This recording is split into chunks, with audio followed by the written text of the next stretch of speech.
Si chiama Verifica C19, è la app del governo che permette di scansionare i QR code dei Green Pass. Ogni gestore di locale o di evento può utilizzarla, è gratuita e in tempi rapidi, insieme a un documento di identità, potrà autorizzare l'ingresso alle persone in quei luoghi dove il Green Pass sarà obbligatorio. Devo dire che i commenti sono per lo più positivi, cioè la gente è sia preparata, molti in realtà venivano già ai precedenti eventi col Green Pass senza che ce ne fosse bisogno, e favorevole a questa indicazione, quantomeno per avere la maggior sicurezza della frequentazione di un luogo comunque pubblico con persone che siano in qualche maniera certificate del loro stato di salute. Qualche scontento ci sarà sempre, dice Zangirolami, come chi non vorrà dotarsi di questo passaporto.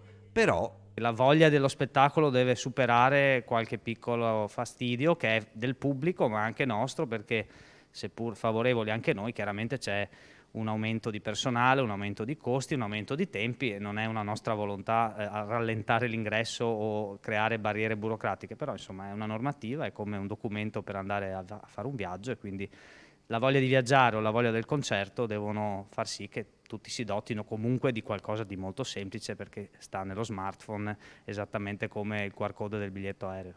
qual è il consiglio? Arrivare un po' prima? Diciamo che quello che consigliamo, se uno non può arrivare proprio prima, è di non arrivare proprio all'ultimo, perché inevitabilmente poi non possiamo neanche ritardare l'inizio dello spettacolo perché qualcuno si è attardato. Il primo evento con Green Pass obbligatorio della rassegna Castello Festival 2021 è in programma per sabato 7 agosto con Omar Pedrini e Pierpaolo Capovilla.